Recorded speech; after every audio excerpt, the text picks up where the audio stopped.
اعوذ باللہ من الشیطان الرجیم بسم اللہ الرحمن الرحیم الحمد للہ رب العالمین الصلاۃ والسلام علی رسولہ الامین لقد کان لکم فی رسول اللہ اسوۃ حسنہ صدق اللہ العظیم۔ محترم خواتین و حضرات، السلام علیکم ورحمۃ اللہ وبرکاتہ۔ اللہ رب العزت کا کروڑا شکر و احسان ہے کہ اس نے ایک اور جمعہ ہمیں نصیب کیا اور اس بات کی توفیق عنایت کی کہ ہم اپنی جو کاروباری اور دیگر مصروفیات ہیں ان کو درکنار کر کے یہ جو ہمارا ہفتہ واری اجتماع ہوتا ہے اس کے لیے یہاں پر جمع ہوں، نہ صرف اللہ تعالیٰ کی کبریائی بیان کریں، اس کے آگے سجدہ ریز ہوں، بلکہ کچھ چیزیں اللہ تعالیٰ کے کلام پاک قرآن مجید اور اللہ تعالیٰ کے نبی حضرت محمد مصطفیٰ صلی اللہ علیہ وسلم کی سیرت سے سمجھنے کی کوشش کریں۔ اور آپ لوگ جانتے ہیں کہ ربیع الاول کا مہینہ گزر رہا ہے، اسی مناسبت سے پچھلے کچھ ہفتوں سے سیرت کے عنوان سے، سیرت محمد صلی اللہ علیہ وسلم کے عنوان سے مختلف چیزیں آپ لوگوں کو سننے مل رہی ہیں، اور یہ سلسلہ شاید چلتا رہے گا مزید ایک دو ہفتے۔ اور اس بابرکت مہینے میں اس سے اچھی بات کیا ہو سکتی ہے کہ ہم نبی آخر الزماں حضرت محمد مصطفیٰ صلی اللہ علیہ وسلم کی زندگی کے بارے میں جانیں، اور نہ صرف آپ کی زندگی کے بارے میں جانیں بلکہ اس سے کچھ سیکھنے، اس سے کچھ سمجھنے اور اس سے آگے بڑھ کر اسے اپنی زندگی میں لانے کی کوشش کریں، اور اس کے ذریعے سے اپنا تعلق رب العالمین سے اور نبی محترم حضرت محمد مصطفیٰ صلی اللہ علیہ وسلم سے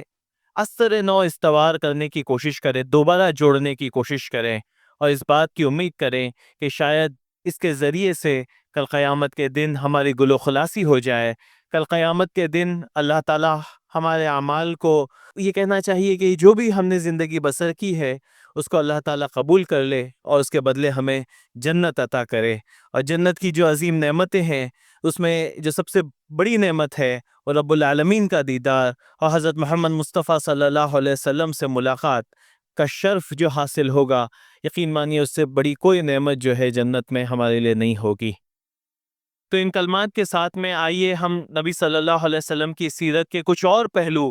جو شاید اس سے پہلے آپ کی نظروں سے ہو گزرے ہوں گے، شاید آپ لوگوں کے لیے یہ چیزیں بہت زیادہ نئی نہیں ہوگی، لیکن ربیع الاول کے حوالے سے اور اس نبی صلی اللہ علیہ وسلم کے ولادت کے بابرکت مہینے کے حوالے سے ہم ان چیزوں کا اعادہ کریں، ان چیزوں کو دوبارہ سے یاد کرنے کی کوشش کریں اور ان چیزوں کو اپنی زندگیوں میں لانے کی کوشش کریں۔ نبی صلی اللہ علیہ وسلم کی زندگی کے ویسے تو بہت سارے پہلو ہماری نظروں سے ہو گزرتے ہیں اور ان کے تعلق سے ہمیں سیکھنے ملتا ہے۔ نبی صلی اللہ علیہ وسلم بحیثیت نبی صلی اللہ علیہ وسلم بحیثیت دائی، نبی صلی اللہ علیہ وسلم بحیثیت ایک اسٹیٹسمین، یعنی ایک ریاست کے چلانے والے، ایک ریاست کے فرما روا، اور نبی صلی اللہ علیہ وسلم بحیثیت ایک انقلابی شخصیت، اس کے تعلق سے تو ہم اکثر سنتے رہتے ہیں۔ آج اس بات کی کوشش کریں گے کہ نبی صلی اللہ علیہ وسلم کی جو یہ کہنا چاہیے کہ روزمرہ کی زندگی تھی، کیونکہ اکثر ہماری جو زندگیاں ہیں اس میں اس کے تعلق سے بہت ساری چیزیں آتی ہیں، اور ہم کیسے ڈیل کرتے ہیں اور نبی صلی اللہ علیہ وسلم ان چیزوں سے کیسے ڈیل کرتے تھے، جب ہم اس کا موازنہ کریں گے تو ہمیں سمجھ میں آئے گا کہ ہم کہاں پر کم پڑ رہے ہیں اور کن چیزوں میں جو ہے ہمیں اپنے آپ کو سدھارنے کی ضرورت ہے، کن چیزوں میں ہمیں اپنے آپ کو امپروو کرنے کی ضرورت ہے۔ تو اس کے لیے نبی صلی اللہ علیہ وسلم کی جو روزمرہ کی زندگی تھی اس سے ہمیں کیا سیکھنے ملتا ہے، ہم اس کے ذریعے سے کس طریقے سے اپنے عادات کو، اپنے اخلاق کو، اپنے اطوار کو سدھار سکتے ہیں، اور کیوں نہ ایسا ہو جبکہ قرآن کریم میں اللہ تعالیٰ فرماتے ہیں کہ لقد کان لکم فی رسول اللہ اسوۃ الحسنہ، کہ تمہارے پاس جو سب سے بہترین اخلاق کا کوئی نمونہ ہو سکتا ہے، ایتھکس کا کوئی سب سے اچھا آپ کے پاس میں اگر کوئی ایگزامپل ہو سکتا ہے، اسوہ کہتے ہیں کہ انسان جس طریقے سے اپنے اخلاق کو، اپنے اطوار کو دنیا کے اندر میں پیش کرتا ہے اس کو اسوہ کہتے ہیں۔ تو اللہ تعالیٰ فرماتے ہیں کہ یہ اسوۃ حسنہ ہے۔ حسنہ کہتے ہیں ایک ایسی چیز جو بہترین ہو، سب سے اچھی ہو، سپرلیٹیو ڈگری کی ہو۔ تو نبی صلی اللہ علیہ وسلم کا جو اسوہ تھا وہ سپرلیٹیو، یعنی سب سے اعلیٰ پائے کا، سب سے اعلیٰ درجے کا ہے۔ تو اللہ تعالیٰ فرماتے ہیں کہ وہ جو اسوہ ہے وہ بہترین اسوہ ہے اور بہترین نمونہ ہے، اور اس بہترین نمونے کا اگر کچھ پرتو، اگر اس کا کچھ حصہ بھی ہم اپنی زندگیوں میں لے آئیں تو شاید کہ ہماری زندگی جنت نگار بن سکتی ہے، ہماری زندگی جو ہے وہ آخرت میں دکھانے لائق بن سکتی ہے۔ تو آئیے وہ کیا چیزیں ہیں اس کو ہم دیکھنے اور سمجھنے کی کوشش کرتے ہیں، اور یہ لگ بھگ 9 سے 10 چیزیں ہیں جن کو ہم 9 سے 10 واقعات کے ذریعے سے سمجھنے کی کوشش کریں گے۔ لائیو ایگزامپلز جس کو ہم کہتے ہیں، ایسے واقعات جو شاید اس کا کچھ یہ کہنا چاہیے کہ ویریشن ہماری زندگیوں میں بھی آتا ہوگا، کیونکہ نبی صلی اللہ علیہ وسلم کی زندگی کا ایک پہلو ہماری زندگی سے بہت زیادہ مختلف نہیں تھا، کیونکہ نبی صلی اللہ علیہ وسلم بھی ہمارے آپ کی طرح انسان تھے، اور جس طریقے سے بہت ساری چیزیں جو انسانوں کو لاحق ہوتی تھی حضرت محمد مصطفیٰ صلی اللہ علیہ وسلم کو بھی لاحق ہوتی تھی۔ تو نبی صلی اللہ علیہ وسلم ان سے کیسے ڈیل کرتے تھے اور کس طریقے سے ان سچویشنز میں نبی صلی اللہ علیہ وسلم اپنا کنڈکٹ کرتے تھے، وہ چیز کو ہم یہاں پر جاننے اور سمجھنے کی کوشش کریں گے۔ اور اس میں سے کچھ واقعات ایسے بھی ہیں جو نبی صلی اللہ علیہ وسلم کی نبوی زندگی سے قبل کے ہیں، یعنی اللہ تعالیٰ نے نبی صلی اللہ علیہ وسلم کا اسوہ نبوت کے بعد بھی اور نبوت سے پہلے بھی آنے والی تمام انسانیت کے لیے جو ہے مشعل راہ بنا دیا ہے، تاکہ لوگ ان کو دیکھیں اور سمجھیں کہ ہاں یہ واقعی اللہ تعالیٰ کا پیغمبر ہے، اللہ تعالیٰ کی طرف سے بھیجا ہوا ایک دودت ہے جو ہمارے پاس میں نہ صرف کچھ باتیں پہنچانے کے لیے آیا ہے بلکہ عملی طور پر ان چیزوں کو کرنے کے لیے بتانے آیا ہے۔ وہ صرف ہم کو ایک مینول، ایک ہینڈ بک نہیں دے رہا ہے، یا صرف کچھ تقاریر نہیں کر رہا ہے، بلکہ وہ خود ان چیزوں کو کر کے بتا رہا ہے تاکہ ہم کو سمجھ میں آئے کہ کس طریقے سے ہم وہ چیزیں کر سکتے ہیں۔ شروعات کرتے ہیں ہم مکہ سے۔ مکہ میں جو ہے آپ جانتے ہیں پرانے زمانے میں، آج سے ہم 1400 سال پہلے کی بات کر رہے تھے، لوگ تجارت پیشہ ہوا کرتے تھے، ایک ملک سے دوسرے ملک سامان تجارت لی جاتے تھے، جو بھی ان کے پاس میں چیزیں ہوتی تھی ان کو بیچتے تھے، اس سے پیسے لیتے تھے، اس طریقے سے اس وقت کاروبار چلتا تھا۔ تو ایک شخص آتا ہے مکہ میں اور وہ چاہتا ہے کہ اپنا کچھ سامان فروخت کرے،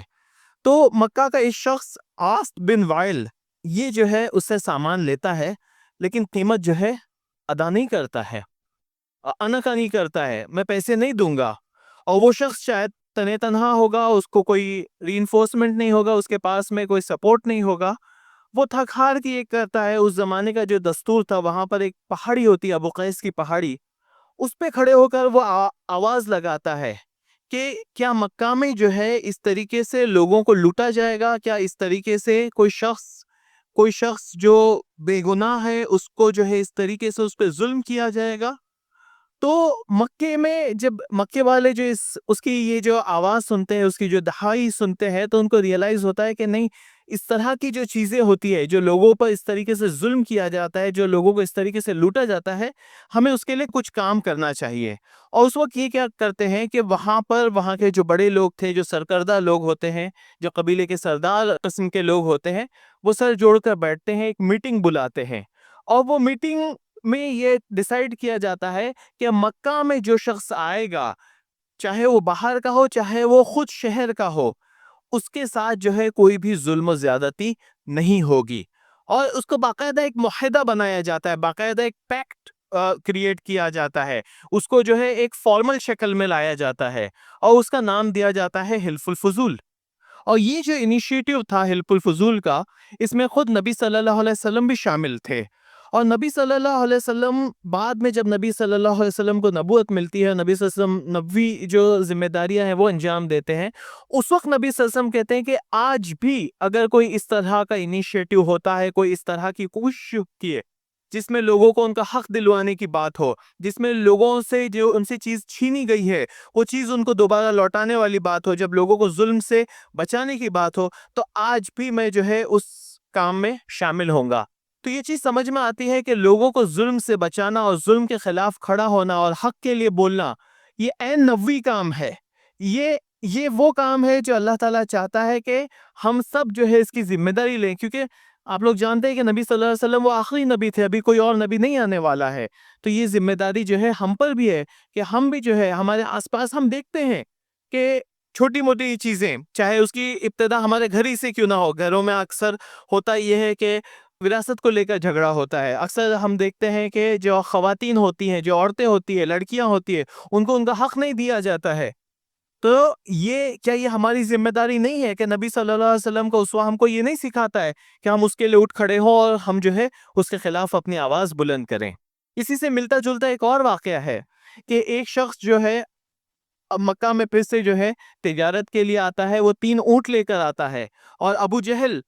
مشرکین کا سردار اس کو جو ہے وہ اونٹ بیچتا ہے، اور ابو جہل جو ہے اس کو اس کی قیمت دینے کے لیے تیار نہیں ہوتے ہیں، کم قیمت دیتے ہیں. تو وہ شخص جو ہے دیہاتی نبی صلی اللہ علیہ وسلم کے پاس میں حرم میں آتا ہے اور کہتا ہے کہ کیا مکہ میں جو ہے اس طریقے سے لوگوں کو ان کا حق نہیں دیا جائے گا کہ وہ چیز جو ان سے جو مال وہ بیچنا ہے اس کی قیمت نہیں لوٹائی جائے گی؟ تو نبی صلی اللہ علیہ وسلم سے پوچھتے ہیں کہ تم کو کتنی قیمت دی جا رہی ہے، تم کتنی قیمت چاہتے ہو، اور وہ اپنی قیمت بتاتا ہے. تو نبی صلی اللہ علیہ وسلم کیا کرتے ہیں کہ ٹھیک ہے تم ایک کام کرو، یہ اونٹ جو ہے مجھے بیچ دو. نبی صلی اللہ علیہ وسلم اس کی قیمت اس کو ادا کرتے ہیں. اور پھر اس پہ نبی صلی اللہ علیہ وسلم بس نہیں کرتے ہیں اور ابو جہل کو یہ کہتے ہیں کہ میں یہ چیز آگے سننا نہیں چاہوں کہ اس طریقے سے کسی کو تم نے جو ہے اس کی قیمت جو صحیح قیمت ہے مال کی وہ تم نے نہ دی ہو. اور ابو جہل جو ہے کم از کم اس وقت جو ہے وہ یہ چیز مان لیتا ہے کہ ٹھیک ہے مجھ سے غلطی ہو گئی، میں آئندہ یہ چیز نہیں کروں گا. تو یہ جو ہے اصل میں ایک مومن کا کردار اس طریقے سے ہونا چاہیے کہ وہ ظلم کو دیکھ کر جو ہے خاموش نہ بیٹھے، اس کے لیے تدبیر کرے، چاہے وہ اپنی پرسنل کیپیسٹی میں کرے یا سماج کے جو باقی کے لوگ ہیں سرکردہ لوگ ان کو جمع کر کے کرے. لیکن ظلم کو دیکھ کر آنکھ بند کر لینا یہ جو ہے ایک مومن کا اسوہ نہیں ہو سکتا ہے. پھر دوسری چیز دیکھیے، آپ نبی صلی اللہ علیہ وسلم کے کردار کی اسی سے جڑی ہے، اس کو ایک اور واقعے سے ہم سمجھنے کی کوشش کرتے ہیں. آپ لوگ جانتے ہیں کہ خانہ کعبہ ایک مسلمانوں کے لیے تو جو ہے ایک بہت ہی معظم جگہ ہے، لیکن اسلام سے قبل بھی، یا یہ کہنا چاہیے کہ نبی صلی اللہ علیہ وسلم سے قبل بھی عرب جو ہے ان کے لیے جو ہے وہ بہت ہی معتبر اور ایک بہت ہی زیادہ یہ کہنا چاہیے کہ معظم مقام تھا. تو بار بار مکہ میں سیلاب آنے کی وجہ سے خانہ کعبہ کی دیواریں کمزور ہو جاتی ہے اور یہ طے پاتا ہے کہ اس کو ریپیئر کیا جائے، اس کی اثر نو تعمیر کی جائے. اور جب اس کی اثر نو تعمیر ہو جاتی ہے تو اس کا آخری جو مرحلہ ہوتا ہے وہ یہ کہ اس میں حجر اسود، آپ جانتے ہیں جو جنت سے آیا ہوا پتھر ہے کالے رنگ کا، اس کو جو ہے نصب کرنا ہوتا ہے. اب ہر قبیلہ جو اس وقت مکہ میں ہوتا ہے وہ یہ چاہتا تھا کہ اس کی سعادت اسے نصیب ہو. وہ جو پتھر ہے اس کو خانہ کعبہ میں اپنی جگہ پر بٹھانا، یہ کام وہ کرے. اور اس کو لے کر جو ہے آپس میں ان کی تو میں ہو جاتی ہے اور بات اتنی بڑھ جاتی ہے کہ تلواریں نکل جاتی ہے. آپ لوگ جانتے ہیں کہ اس وقت جہالت تھی، لوگ چھوٹی موٹی چیزوں کو لے کر مرنے مارنے پر آمادہ ہو جاتے تھے.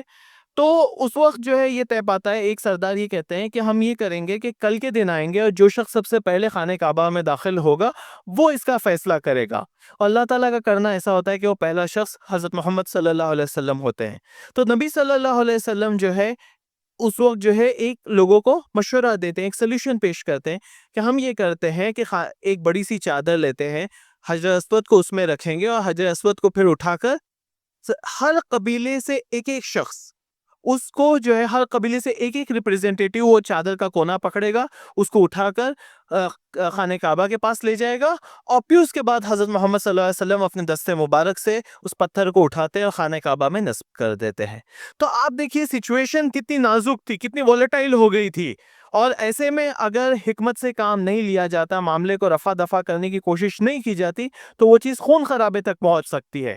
تو کہنے کا مطلب یہ ہے کہ ہم خود بھی اگر دیکھیں گے ہمارے معاشرے میں، بلکہ اگین میں کہوں گا کہ ہمارے خاندان میں دیکھیں کہ اکثر ہوتا یہی ہے کہ چھوٹی موٹی چیز، خانہ کعبہ میں حجر اسود کو بٹھانا تو پھر بھی جو ہے یہ کہنا چاہیے کہ ایک معظم کام ہے، لیکن ہم اکثر دیکھتے ہیں کہ ہماری زندگیوں میں چھوٹی موٹی چیزوں کو لے کر جو ہے جھگڑے کرنے لگتے ہیں اور پھر اس میں ہر ایک شخص کی انا آ جاتی ہے، اور جب انا آ جاتی ہے تو اس کا کوئی بھی سلیوشن نہیں ہو پاتا ہے. تو ایسے میں بہت زیادہ ضروری ہے کہ کس طریقے سے ایک ٹھنڈے دماغ سے اس طرح کا سلیوشن فائنڈ کیا جائے کہ اس کے ذریعے سے جو کہتے ہیں کہ سانپ بھی مرے اور لاٹھی بھی نہ ٹوٹے، یہ بھی جو ہے ہم کو نبی صلی اللہ علیہ وسلم کی زندگی سے سیکھنے ملتا ہے. پھر دیکھیے نبی صلی اللہ علیہ وسلم کی زندگی کا ایک اور یہ کہنا چاہیے کہ پہلو، نبی صلی اللہ علیہ وسلم کے آپ لوگ جانتے ہیں کہ چاچا تھے ابو طالب، اور ابو طالب کی جو اولاد ہے حضرت علی، عقیل، جعفر، اس طریقے سے ہم لوگوں کو پتہ ہے کہ ان کی جو اولادیں تھیں. اور ابو طالب کی جو مالی حالت تھی وہ بہت اچھی نہیں تھی. نبی صلی اللہ علیہ وسلم کی نسبتاً بہتر تھی، اور نبی صلی اللہ علیہ وسلم کی دوسرے شہنشاہ عباس رضی اللہ عنہ، ان کی مالی حالت اور زیادہ اچھی تھی۔ تو نبی صلی اللہ علیہ وسلم کو یہ ریئلائز ہوتا ہے کہ ہم نے جو ہے ابو طالب کی جو ہے مدد کرنی چاہیے، اور اس کے لیے وہ اپنے چچا حضرت عباس سے بات کرتے ہیں اور کہتے ہیں کہ ہم ابو طالب کی جو ہے مدد کریں گے، اور پھر جو ہے وہ ابو طالب کے پاس میں جاتے ہیں اور کہتے ہیں کہ ہم آپ کی مدد کرنا چاہتے ہیں، آپ کی کفالت کرنا چاہتے ہیں۔ تو پھر ابو طالب یہ کہتے ہیں کہ ٹھیک ہے، میرا لڑکا جو عقیل ہے میں اس کو اپنے پاس میں رکھتا ہوں، البتہ میرے جو دو دوسرے لڑکے ہیں علی اور جعفر، تم ان کو جو ہے اپنی کفالت میں لے لو۔ اور پھر جو ہے حضرت نبی صلی اللہ علیہ وسلم دونوں کو اپنے چچا کی مدد سے، حضرت عباس کی مدد سے اپنی کفالت میں لے لیتے ہیں۔ اگین یہ چھوٹی سی چیز ہم کو یہ بتاتی ہے کہ دیکھیے، اگر ہم بھی اپنی فیملیز میں نظر دوڑائیں گے تو اکثر ہوتا یہ ہے کہ کچھ افراد جو ہوتے ہیں، کچھ جو بھائی ہوتے ہیں، وہ معاشی طور پر اتنے مضبوط نہیں ہوتے ہیں، اور اس وقت جو ہے ہم کو اپنا یہ رول پلے کرنا بہت زیادہ ضروری ہے، اور یہ بھی زیادہ ضروری ہے کہ ہم یہ رول جب پلے کریں گے تو ہم جو ہے کسی دکھاوے کی نیت سے یا اپنی بڑائی کو جتانے کی نیت سے نہ کریں، بلکہ اس کو جو ہے عین نبی صلی اللہ علیہ وسلم کا اسوہ سمجھ کر، عین اللہ تعالیٰ کی تعلیمات کو سمجھ کر کریں، اور تاکہ اللہ تعالیٰ ہم کو اس کا اجر عطا کرے، اپنے بھائی کی ہم مدد بھی کر سکیں، اور نبی صلی اللہ علیہ وسلم کے اسوے کی کسی حد تک جو ہے پیروی بھی کر سکیں۔ اگین یہ چھوٹی چیز لگ رہی ہے، لیکن آپ دیکھیں گے کہ اس کی وجہ سے ہوتا یہ ہے کہ خاندان میں لوگ جو ہے خودداری کی وجہ سے، دیگر وجوہات کی وجہ سے ہاتھ پھیلانے سے بہت زیادہ کتراتے ہیں۔ ہم یہ سمجھتے ہیں کہ نہیں، لوگ ہمارے پاس جب آئیں گے تو ہم ان کی مدد کریں گے، یہ ایٹیٹیوڈ صحیح نہیں ہے، بلکہ نبی صلی اللہ علیہ وسلم کا جو طریقہ تھا وہ یہ کہ آپ خود سے اندازہ کریں کہ کس کو آپ کی مدد کی ضرورت ہے، اور پھر جو ہے اس کی خودداری کو ٹھیس پہنچائے بغیر آپ اس کے پاس جائیں اور اس سے احسن انداز میں کہے کہ کیا میں آپ کی یہ مدد کر سکتا ہوں، تو پھر جو ہے اس کی مدد بھی ہو جائے گی، اور آپ کے لیے جو ہے ایک ثواب کا ذریعہ بھی وہ چیز بن جائے گی۔ پھر آپ دیکھیے، اب نبی صلی اللہ علیہ وسلم کی زندگی کا ایک اور پہلو، جب فتح مکہ ہوتا ہے، اسلام جو ہے یہ کہنا چاہیے کہ جب مدینہ کی جو ریاست ہے وہ فاتح ہوتی ہے، نبی صلی اللہ علیہ وسلم مکہ میں داخل ہوتے ہیں، تو اس وقت نبی صلی اللہ علیہ وسلم ایک فاتح کی حیثیت سے مکہ میں داخل ہوتے ہیں، ہے نا؟ اگر وہ چاہتے تو وہاں پر بدلہ لیتے، لیکن اس کی بجائے نبی صلی اللہ علیہ وسلم یہ کہتے ہیں کہ عام معافی کا اعلان کر دیتے ہیں۔ نبی صلی اللہ علیہ وسلم کہتے ہیں کہ آج تم پر کوئی گرفت نہیں، تم سب آزاد ہو، اور پھر اس میں یہ کہتے ہیں کہ جو شخص ابو سفیان کے گھر میں ہے وہ پناہ میں۔ ابو سفیان جو ہے، جو یہ کہنا چاہیے کہ اسلام کے کٹھر دشمنوں میں سے ایک تھا، لیکن نبی صلی اللہ علیہ وسلم ان کو تکریم دینے کے لیے، ان کو عزت دینے کے لیے کہتے ہیں کہ جو ابو سفیان کے گھر میں ہے وہ محفوظ ہے، جو اپنے ہتھیار رکھ دے وہ محفوظ ہے، اور جو اپنے گھروں کے دروازے بند کر لے وہ محفوظ ہے۔ یعنی ہر وہ شخص جو مرنے مارنے پر آمادہ نہیں ہے، جو سرنڈر ہونا چاہتا ہے، نبی صلی اللہ علیہ وسلم ان کے لیے کھلی معافی کا اعلان کرتے ہیں، اور یہ اسوہ جو ہے ہم کو نبی صلی اللہ علیہ وسلم کی زندگی سے بھی ملتا ہے، اور آپ صلی اللہ علیہ وسلم سے پہلے آنے والے ایک اور اللہ تعالیٰ کے برگزیدہ نبی حضرت یوسف علیہ السلام کی زندگی سے بھی ملتا ہے، جب وہ اپنے بھائی جنہوں نے ان کو اندھے کنویں میں ڈھکیل دیا تھا ان کو جو ہے معاف کرتے ہیں، اور وہی الفاظ دہراتے ہیں کہ آج تم پر کوئی گرفت نہیں، تم سب آزاد ہو۔ تو یہ نبی صلی اللہ علیہ وسلم کی زندگی کا پہلو کہنے کے لیے جو ہے بہت آسان ہے، بہت آسانی سے ہم یہ واقعہ دہراتے ہیں، لیکن اگر اپنی زندگیوں میں جھانک کر دیکھیں تو کتنا مشکل کام ہوتا ہے کہ ہم کسی کو معاف کر دیں، اور نہ صرف معاف کر دیں بلکہ اس کو جو ہے عزت دیں۔ یہ چیز جو ہے بہت زیادہ مشکل ہوتی ہے، اس کے لیے اگین اپنی انا سے کمپرومائز کرنا پڑتا ہے، اپنی ایگو کو جو ہے کہیں نہ کہیں دبانا پڑتا ہے، تبھی انسان جو ہے ایک معافی دینے والی شخصیت ہماری بنتی ہے۔ اور یقین مانیے، جب یہ معافی والا پہلو اگر آپ اپنی زندگی میں لے کر آئیں تو زندگی اتنی خوشگوار بن جاتی ہے جس کی کوئی حد نہیں۔ اکثر ہوتا یہ ہے کہ ہماری اپنی زندگیوں میں ہم مختلف لوگوں سے جو ہمارے گلے شکوے ہوتے ہیں، اس میں سے کچھ صحیح بھی ہو سکتے ہیں، کچھ جینوئن بھی ہو سکتے ہیں، کچھ پرسیو بھی ہو سکتے ہیں، ہم ان کو لے کر جو ہے اپنے دلوں پر، اپنے ذہنوں پر ایک بوجھ بنا لیتے ہیں، اور یہ جب آپ کسی کو معاف کرتے ہیں تو یقین مانی کہ وہ بوجھ جو ہے ہلکا ہو جاتا ہے، آپ کی زندگی خوشگوار ہو جاتی ہے۔ تو یہ چیز کر کے دیکھنے سے تعلق رکھتی ہے کہ چاہے گھر والوں کا معاملہ ہو، چاہے پڑوس کا معاملہ ہو، چاہے ورک پلیس پہ کسی نے آپ کے ساتھ میں کوئی غلط کام کیا ہو، اگر آپ اس کو معاف کر دیں گے تو اللہ تعالیٰ آپ سے خوش ہوگا، نبی صلی اللہ علیہ وسلم کی زندگی کا ایک پہلو آپ لوگوں کی زندگیوں میں جھلکے گا۔ تو جب نبی صلی اللہ علیہ وسلم اپنے جانی دشمنوں کو معاف کر سکتے ہیں، تو جو ہمارے ساتھ چھوٹی موٹی زیادتی کرتے ہیں، ہم تو کم از کم ان کو معاف کر ہی سکتے ہیں۔ پھر دیکھیے نبی صلی اللہ علیہ وسلم کی زندگی کا ہم ایک اور واقعہ دیکھتے ہیں۔ ایک صحابی تنگ دستی کی حالت میں تھے، غریب تھے، نبی صلی اللہ علیہ وسلم کے پاس میں آتے ہیں اور کہتے ہیں کہ میری کچھ مدد کیجیے۔ نبی صلی اللہ علیہ وسلم ان کی کچھ مدد کرتے ہیں۔ وہ پھر سے آتے ہیں نبی صلی اللہ علیہ وسلم کے پاس میں، ہاتھ اپنا پھیلاتے ہیں، نبی صلی اللہ علیہ وسلم ان کی مدد کرتے ہیں۔ اور پھر جب وہ تیسری مرتبہ آتے ہیں تو نبی صلی اللہ علیہ وسلم ان سے پوچھتے ہیں کہ تمہارے گھر میں کچھ ہے؟ تو وہ کہتے ہیں کہ میرے گھر میں جو ہے ایک پیالہ ہے اور ایک چادر ہے۔ تو نبی صلی اللہ علیہ وسلم بولتے ہیں کہ ٹھیک ہے، ان کو لے کر آؤ۔ تو وہ شخص پیالہ اور چادر لے کر آتے ہیں اور نبی صلی اللہ علیہ وسلم ان کو بیچتے ہیں اور اسے کلہاڑی لیتے ہیں، لکڑی کاٹنے والی کلہاڑی، اور اپنے ہاتھوں سے جو ہے اس کلہاڑی کا جو دستہ ہے وہ لگاتے ہیں، جو اس کا ہینڈل ہوتا ہے وہ لگاتے ہیں اور اس شخص کو دیتے ہیں، ان صحابی رضی اللہ عنہ کو دیتے ہیں اور کہتے ہیں کہ اب ایک کام کرو، جنگل میں جاؤ، اس کی لکڑیاں کاٹو اور اس کو بیچو۔ اور پھر وہ شخص جب اس طرح سے کرتا ہے تو نبی صلی اللہ علیہ وسلم اس کو بتاتے ہیں کہ کس طریقے سے اب تم خود کفیل ہو گئے ہو۔ یعنی کہنے کا مطلب یہ ہے کہ جب ہم لوگوں کی مدد کرتے ہیں تو مدد تو کرنا چاہیے، ظاہر سی بات ہے، کسی کی کوئی ارجنٹ نیڈ ہوتی ہے، آپ نے کچھ پیسے دے دیے، کچھ اس کا کام کر لیا، لیکن ان کو یہ بھی بتانا ضروری ہے کہ لانگ ٹرم کس طریقے سے وہ سیلف سسٹینیبل بن سکتے ہیں، خود کفیل بن سکتے ہیں۔ ہمیشہ کسی کے آگے ہاتھ پھیلائے رکھنا اچھی بات نہیں ہے۔ تو معاشرے میں ہم دیکھتے ہیں کہ بہت سارے لوگ ایسے ہیں جو ظاہر سی بات ہے ضرورت مند ہے، لیکن ایٹ دا سیم ٹائم اگر وہ کچھ ہاتھ پیر مارے تو ان کی حالت بدل سکتی ہے۔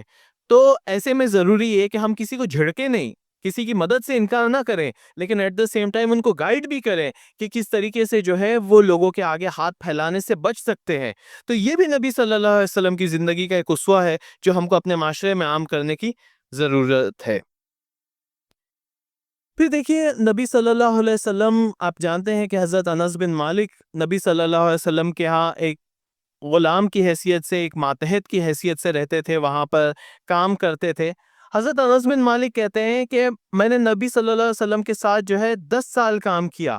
لیکن ان 10 سالوں میں نبی صلی اللہ علیہ وسلم نے مجھے کبھی اف تک نہیں کہا، مجھے کبھی نہیں جھڑکا۔ اگر کوئی کام میرے ہاتھ سے بگڑ جاتا تو یہ نہیں کہتے کہ یہ تو نے کیسا کر دیا، یا پھر کوئی ذمہ داری مجھے دی گئی میں نہیں کر پایا تو مجھے سخصوص نہیں کہا گیا۔ تو نبی صلی اللہ علیہ وسلم کا اپنے ماتحتوں کے ساتھ جو سلوک ہے وہ جو ہے اس سے جھلکتا ہے کہ جو لوگ ہمارے انڈر میں کام کرتے ہیں، چاہے وہ گھر کا کام کاج کرنے والی خواتین ہو جو ہمارے گھر میں آ کر کھانا پکاتی ہوں گی یا کپڑے برتن دھوتے ہوں گے، یا آفس میں جو ہمارے انڈر میں جو لوگ کام کرتے ہیں، ان کے ساتھ میں ہمارا رویہ کیسا ہے، یہ بہت زیادہ سوچنے کا مقام ہے۔ اس کی شروعات تو یہاں سے ہوتی ہے کہ بھئی کیا واقعی ہمارا رویہ ان کے ساتھ میں اچھا ہے؟ اگر کوئی بیمار ہے تو ہم کیا ان کو چھٹی دیتے ہیں کہ نہیں، کہ زبردستی تبھی بھی ان سے کام کراتے ہیں؟ کیا ہم ان کی کچھ مجبوریاں سمجھتے ہیں کہ نہیں؟ کبھی کبھی وہ اپنی مجبوری بتا نہیں پاتے ہیں جو لوگ کام کرتے ہیں، تو ان کی مجبوریوں کو سمجھتے ہوئے ہم اس کے حساب سے ان کو کام دیتے ہیں کیا؟ یا ان سے کوئی غلطی ہو جائے تو کیا ہم ان کو معاف کرتے ہیں؟ یہ تمام چیزیں، یہ تمام سوالات ہمیں اپنے آپ سے کرنا چاہیے۔ اور اس کا ایک حصہ یہ بھی ہے کہ کیا جس معاوضے کے وہ حقدار ہیں، جو ان کو اس کا کمپنسیشن ملنا چاہیے، جو ان کو سیلری ملنی چاہیے، کیا ہم وہ دیتے ہیں؟ اکثر ہوتا یہ ہے کہ ہمارے معاشرے میں ہم دیکھیں کہ جو لوگ ہمارے گھروں میں کام کرتے ہیں وہ مجبور ہوتے ہیں، ان کی بارگیننگ پاور بہت کم ہوتی ہے، تو اکثر وہ اونے پونے داموں میں جو ہے کام کرنے کے لیے راضی ہو جاتے ہیں، اور اس میں بھی جو ہے ہم کاٹ کسر کرتے ہیں، اس میں بھی اکثر ہم ان کے ساتھ میں کیا کرتے ہیں، بارگیننگ کرتے ہیں، نہیں یہ اتنے میں نہیں ہوگا، اتنے میں ہی کرنا پڑے گا، اور چونکہ وہ لوگ مجبور ہیں اس کے لیے وہ کام کرنے پہ راضی ہو جاتے ہیں۔ تو ہم کو یہ سمجھنا پڑے گا کہ ہم ان کی مجبوری کا غلط فائدہ نہ اٹھائیں، اور جو صحیح ریٹ جو ایک انسان کو اچھے طریقے سے اپنی زندگی گزارنے کے لیے ایک کلیان جیسے شہر میں ضروری ہے، کیا ہم وہ ریٹ ان کو دے رہے ہیں؟ یہ چیز بھی جو ہے اپنے ماتحتوں اور اپنے نیچے کام کرنے والوں کے حقوق کے اندر میں شامل ہے۔ تو ان تمام چیزوں کا ادراک ہمیں ہونا چاہیے۔ پھر دیکھیے نبی صلی اللہ علیہ وسلم کا لوگوں کے ساتھ میں کس طریقے سے برتاؤ، کس طریقے سے ویوہار تھا۔ ایک مرتبہ ایک شخص نبی صلی اللہ علیہ وسلم سے ملنے کے لیے گھر آتا ہے۔ نبی صلی اللہ علیہ وسلم حضرت عائشہ رضی اللہ عنہ اپنی بیوی سے کہتے ہیں کہ یہ شخص اپنے خاندان کا اچھا شخص نہیں ہے، برا شخص ہے۔ البتہ جب وہ شخص اندر آتا ہے، نبی صلی اللہ علیہ وسلم بڑے تپاک سے ملتے ہیں، اس سے نرمی سے بات کرتے ہیں اور پھر اس کو رخصت کرتے ہیں۔ تو جب وہ رخصت ہو جاتا ہے تو ہماری ماں حضرت عائشہ رضی اللہ عنہ نبی صلی اللہ علیہ وسلم سے پوچھتے ہیں کہ آپ تو کہہ رہے تھے کہ یہ بڑا برا شخص ہے، آپ نے تو اس سے بہت اچھا برتاؤ کیا ہے۔ تو نبی صلی اللہ علیہ وسلم کہتے ہیں کہ اے عائشہ، سب سے بدترین آدمی وہ ہے جس کے شر کی وجہ سے لوگ اسے ملنا چھوڑ دیں۔ یعنی اگر کوئی شخص برا بھی ہے، آپ اس کے ساتھ میں جو ہے برا برتاؤ کرنا آپ کو زیب نہیں دیتا۔ وہ شخص جو ہے اپنی ذاتی زندگی میں کیسا بھی ہو، آپ کے لیے لازم یہ ہے کہ آپ جو ہے اس کے ساتھ میں اچھا سلوک کریں۔ وہ بڑھیا کا واقعہ تو یہاں کے بچوں کو معلوم ہوگا کہ کس طریقے سے وہ نبی صلی اللہ علیہ وسلم کی سر پہ کوڑا کرکٹ ڈالتی تھی۔ نبی صلی اللہ علیہ وسلم جو ہے بڑی خندہ پیشانی سے اس کو برداشت کرتے تھے، اور ایک دن جب وہ بیمار ہو جاتی ہے تو نبی صلی اللہ علیہ وسلم اس کی تیمارداری کے لیے جاتے ہیں، اور وہ شخص جو ہے پھر جب اس کو اندازہ ہوتا ہے تو وہ نبی صلی اللہ علیہ وسلم کے ہاتھ پہ اسلام قبول کر لیتی ہے۔ تو کہنے کا مطلب یہ ہے کہ جو ہم سے اچھا رہتا ہے اس سے تو ہم اچھے ہی رہتے ہیں، اس میں کوئی بڑائی نہیں ہے، لیکن جو شخص برا ہے اس کے ساتھ میں اچھا سلوک کرنا یہ نبی کا طریقہ ہے۔ تو اگر ہم نبی صلی اللہ علیہ وسلم کی محبت کا دم بھرتے ہیں، اگر ہم نبی صلی اللہ علیہ وسلم سے اپنے عشق کا اظہار کرتے ہیں، تو اس کی یہ جھلک ہماری زندگیوں میں بھی آنا چاہیے کہ جو شخص برے ہیں ہم ان کے ساتھ بھی جو ہے اچھا سلوک کریں۔ پھر دیکھیے، ایک مرتبہ یہ کہ نبی صلی اللہ علیہ وسلم جو ہے کسی قافلے میں جا رہے تھے، اس وقت کا جو ٹرانسپورٹ کا میڈیم تھا، وہ لوگ اونٹوں کی سواری کرتے تھے، وہ کم تھے، تنگ دستی تھی۔ یہ طے پاتا ہے کہ 3 شخص کے لیے ایک اونٹ ہے، یعنی باری باری سب لوگ اس اونٹ پر بیٹھیں گے اور جائیں گے۔ تو اس طریقے سے لوگ کرتے ہیں۔ اب جب نبی صلی اللہ علیہ وسلم کے اونٹ پہ سے اترنے کی باری آتی ہے تو لوگ کہتے ہیں کہ آپ بیٹھے رہیے، تو نبی صلی اللہ علیہ وسلم کہتے ہیں کہ نہیں۔ اور بہت پیارا جملہ نبی صلی اللہ علیہ وسلم کہتے ہیں، نبی صلی اللہ علیہ وسلم یہ کہتے ہیں کہ میں تم سے کم ثواب کا محتاج نہیں ہوں، یعنی مجھے بھی اتنا ثواب چاہیے جتنا ثواب تم لے رہے ہو۔ تو میں اونٹ پر بیٹھ کر اور کسی کا حق مار کے، کسی کی باری کو لے کر میں اپنا ثواب جو ہے کم نہیں کرنا چاہتا ہوں۔ تو کہنے کا مطلب اگین یہی ہے کہ ہمارے میں سے وہ لوگ جو کسی درجے میں جو ہے انفلوئنشل پوزیشن میں ہے، جو کسی درجے میں جو ہے بڑی پوزیشن پہ ہے، اکثر ہوتا یہ ہے کہ وہ اپنی پوزیشن کا غلط استعمال کرتے ہیں، اور وہ اس بات کا اندازہ نہیں کرتے کہ اس کی وجہ سے ان کے آس پاس کے لوگ ہیں اس پہ کیا اثر ہوگا۔ وہ شاید جو لوگ ہماری عزت کرتے ہیں وہ اس کے لیے کہتے بھی ہوں گے کہ نہیں ٹھیک ہے، وہ اپنا حق آپ کو دینے کے لیے تیار بھی ہوتے ہوں گے، لیکن کیا آپ ان کی ضروریات کا خیال رکھ رہے ہیں کہ نہیں؟ یہ چیز جو ہے انکساری ہے۔ اس کا جو ہے ایک دوسرا نمونہ ہم کو نبی صلی اللہ علیہ وسلم کی زندگی سے ملتا ہے کہ ایک مرتبہ نبی صلی اللہ علیہ وسلم کا جوتے کا تسمہ جو ناڑی ہوتی ہے وہ ٹوٹ جاتی ہے، تو نبی صلی اللہ علیہ وسلم خود اس کو بنانے لگتے ہیں، اور کوئی صحابی رضی اللہ عنہ کہتے ہیں کہ نبی صلی اللہ علیہ وسلم لائیے میں کاٹ دیتا ہوں، میں جو ہے اس کو جوڑ دیتا ہوں۔ تو نبی صلی اللہ علیہ وسلم کہتے ہیں کہ مجھے دوسروں پر بڑائی جتانا پسند نہیں ہے۔ آپ اس اسوے کو ذرا کمپیئر کریں، آج کے جو پڑھاری لوگ ہیں، جو نیتا لوگ ہیں، جو مطلب لٹرلی جو گورنمنٹ سرونٹس ہیں، ان سے اپنے جوتے درست کرواتے ہیں۔ جب اس کو ہم نبی صلی اللہ علیہ وسلم کی زندگی سے کمپیئر کریں گے تو ہم کو سمجھ میں آئے گا کہ ایک حقیقی لیڈر کس طریقے سے ہوتا ہے، لوگوں کا رسپیکٹ کس طریقے سے کمانڈ کیا جاتا ہے، لوگوں پر اپنی چودراہٹ جتا کر اور لوگوں پر اپنی بڑائی جتا کر جو ہے کوئی شخص لیڈر نہیں بن سکتا ہے، بلکہ وہ انکساری کے ذریعے سے لیڈر بن سکتا ہے، اور وہ ایسا ہی لیڈر ہوتا ہے جو مقبول عام ہوتا ہے، جس کو لوگ مانتے ہیں اور جس کی جو ہے لوگ پھر جو ہے پیروی کرتے ہیں۔ آخری چیز جو ہے ہم کو نبی صلی اللہ علیہ وسلم کی زندگی کی جو ملتی ہے، وہ ایک پیارا سا واقعہ جو ہے نبی صلی اللہ علیہ وسلم کی گھر کا واقعہ ہے۔ نبی صلی اللہ علیہ وسلم حضرت عائشہ سے کہتے ہیں کہ عائشہ، جب تم مجھ سے خوش ہوتی ہو تو مجھے پتہ چل جاتا ہے، اور جب تم مجھ سے ناراض ہوتی ہے تبھی مجھے پتہ چلتا ہے۔ تو ہماری ماں حضرت عائشہ رضی اللہ عنہ نبی صلی اللہ علیہ وسلم سے پوچھتی ہے کہ آپ کو کیسے پتہ چلتا ہے کہ میں آپ سے خوش ہوں جب میں آپ سے ناراض ہوں؟ تو نبی صلی اللہ علیہ وسلم کہتے ہیں کہ جب تم مجھ سے خوش ہوتی ہو تم کہتی ہو وہ رب محمد، کہ محمد کے رب کی قسم، اور جب تم مجھ سے ناراض ہوتی ہو تو تم کہتی ہو وہ رب ابراہیم کے رب کی قسم، یعنی تم میرا نام نہیں لیتی ہو، تم کو جب رب کا حوالہ دینا ہوتا ہے تو تم رب ابراہیم کہتی ہو، اور جب تم مجھ سے خوش ہوتی ہو تم رب محمد کہتی ہو۔ تو کہنے کا مطلب یہ ہے کہ اتنی چھوٹی سی بات کو نبی صلی اللہ علیہ وسلم نے نوٹ کیا، اور اس سے نبی صلی اللہ علیہ وسلم نے اندازہ لگایا کہ میری بیوی مجھ سے کب راضی ہوتی ہے اور میری بیوی کب مجھ سے ناراض ہوتی ہے۔ تو کہنے کا مطلب یہ کہ یہ خاندانی زندگی کا یہ جو لطیف پہلو ہے، یہ اس بات کی عکاسی کرتا ہے کہ نبی صلی اللہ علیہ وسلم اپنے گھر والوں کے تئیں کتنے حساس ہوتے ہیں. اگر ہم نبی صلی اللہ علیہ وسلم کی زندگی کا مطالعہ کریں تو بالکل ایک یہ کہنا چاہیے کہ جو خاندانی شخص ہوتا ہے، اکثر ہم سوچتے ہیں کہ بڑا آدمی ہوگا، اس کی خاندانی زندگی اتنی امپورٹنٹ نہیں ہوگی، لیکن نبی صلی اللہ علیہ وسلم کی خاندانی زندگی کا اگر ہم مطالعہ کریں تو ہم کو پتہ چلے گا کہ نبی صلی اللہ علیہ وسلم اپنی بیویوں کے ساتھ میں جو ہے ہنسی مذاق کرتے تھے، دل لگی کی باتیں کرتے تھے، ان کو کہانیاں سناتے تھے، ان کے کاموں میں ہاتھ بٹاتے تھے. تو یہ چیزیں بھی جو ہے بہت زیادہ امپورٹنٹ ہے. اس واقعے کو اگر تھوڑا سا کنٹینیو کریں تو حضرت عائشہ جواب دیتی ہے کہ میں صرف آپ کا نام چھوڑتی ہوں، اس کے علاوہ کوئی چیز نہیں چھوڑتی ہوں. یعنی یہ کہ ٹھیک ہے میں ناراض ہوں، لیکن اس کا یہ مطلب نہیں کہ میں جو ہے گویا کہ آپ سے بالکل کٹ جاتی ہوں. میں صرف جو ہے آپ کا نام نہیں لیتی ہوں، لیکن ادروائز جو ہے آپ کی تمام چیزیں جو ہے میں قبول کرتی ہوں. اور پھر ایک اور چیز جو ہم کو اکثر ایک واقعہ ملتا ہے کہ نبی صلی اللہ علیہ وسلم حضرت عائشہ کو ایک بہت لمبا